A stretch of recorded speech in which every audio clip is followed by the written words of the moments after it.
आप लोगों का भी बचपन का फेवरेट कार्टून शिनचैन रहा ही होगा। उसकी शरारतें, उसकी मस्ती और अजीब-अजीब बातों को देखकर हम लोग खूब हँसते थे। शिनचैन का पूरा नाम शिनोनसुके है। वो 5 साल का बच्चा, वो अपनी माँ मिसाए, पिता हिरोशी, छोटी बहन हिमावारी और अपने कुत्ते शिरो के साथ रहता है। उसकी कहानी 1990 में शुरू हुई और इसे जापानी कलाकार योशितो उसेई ने बनाया था।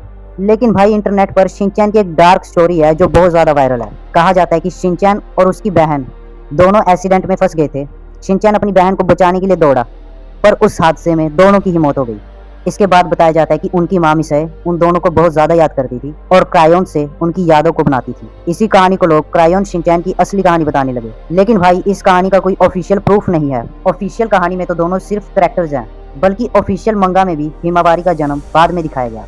शिनचैन कार्टून के क्रिएटर योशितो उसेई 2009 में सिर्फ 51 साल के थे। 11 सितंबर सन 2009 को वो अकेले माउंट अराफ्यून पर हैकिंग के लिए गए थे और वापस नहीं लौटे। कुछ दिनों बाद 19 सितंबर को पहाड़ के नीचे एक शव मिला जिसकी पहचान योशितो उसेई के रूप में हुई। पुलिस के अनुसार उनके गिरने की आशंका थी।